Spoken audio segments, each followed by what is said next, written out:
Une avancée, une ouverture pour certains gilets jaunes, du blabla décevant pour d'autres. Le président français a bien fait acte de contrition hier soir dans son adresse à la nation et le pouvoir va à présent scruter les réactions de ce mouvement protéiforme et décentralisé.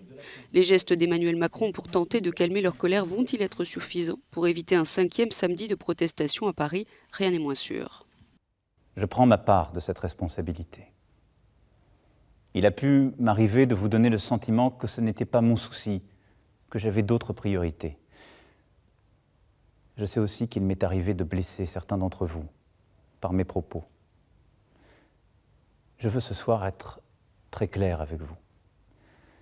Si je me suis battu pour bousculer le système politique en place, les habitudes, les hypocrisies, c'est précisément parce que je crois plus que tout dans notre pays et que je l'aime.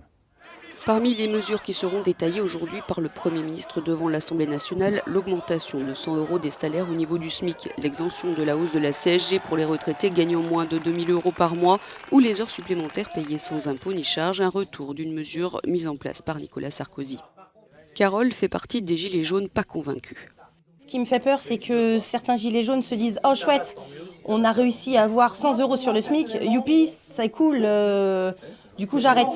J'ai peur que certains gilets jaunes se satisfassent de ces petites miettes. Réaction négative à l'extrême droite comme à l'extrême gauche, le leader de la France Insoumise, Jean-Luc Mélenchon, apporte son soutien à un acte 5 de la mobilisation samedi. À l'indignation du très grand nombre contre les inégalités et surtout contre le fait que les uns ont tout et les autres rien, il a pensé qu'une distribution de monnaie pourrait calmer l'insurrection citoyenne qui a éclaté.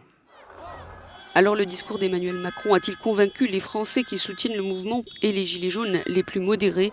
Réponse sans doute samedi à Paris, dans les rues.